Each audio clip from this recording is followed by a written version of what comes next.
मैं समय हूं और आज महाभारत की अमर कथा सुनाने जा रहा हूं।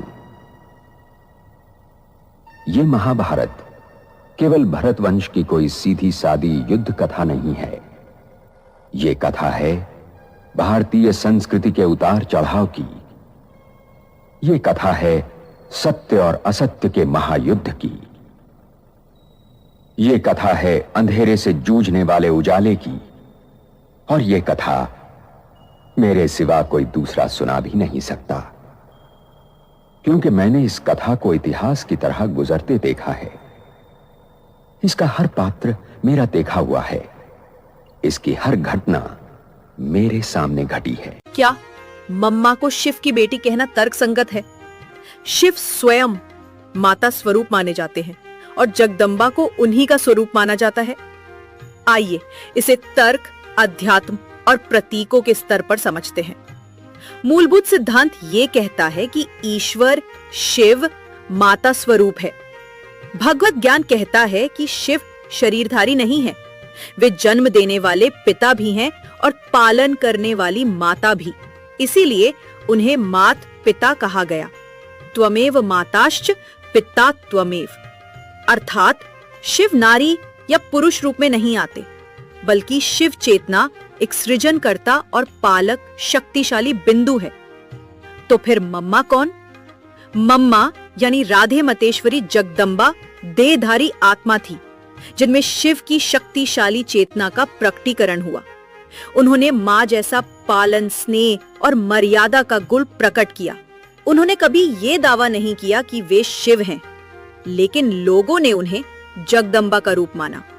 इसलिए मम्मा को शिव की बेटी कहना एक संकेतात्मक और आध्यात्मिक अभिव्यक्ति है कि वे शिव की संतानवत थीं, जिनमें शिव की संस्कारात्मक छाया थी। जगदम्बा शिव का स्वरूप या माध्यम, यहां दो दृष्टिकोण हो सकते हैं। आध्यात्मिक मम्मा को शिव की बेटी कहना तर्कसंगत है, क्योंकि वे ईश्वरीय पालना का माध्यम बनी।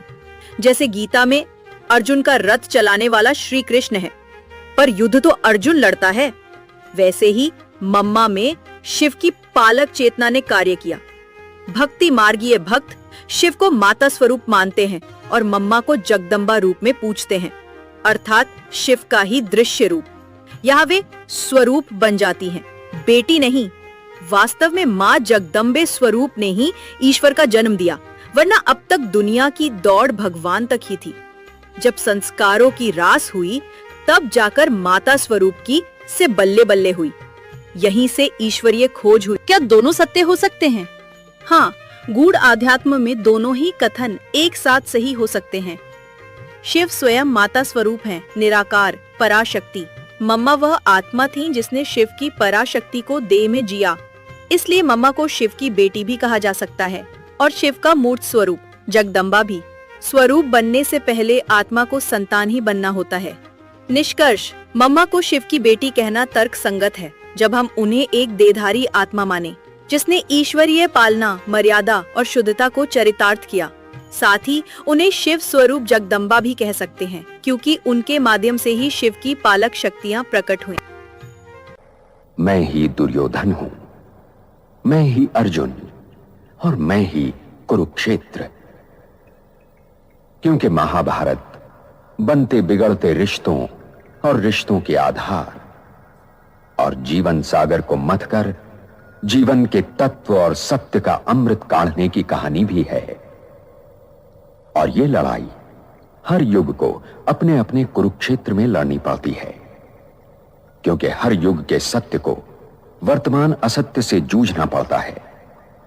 और जब तक मैं हूं, यह महायुद्ध चलता रहेगा और मेरा कोई अंत नहीं। मैं अनंत हूं। इसीलिए यह आवश्यक है कि हर वर्तमान इस कहानी को सुने और गुने, ताकि वो भविष्य के लिए तैयार हो सके।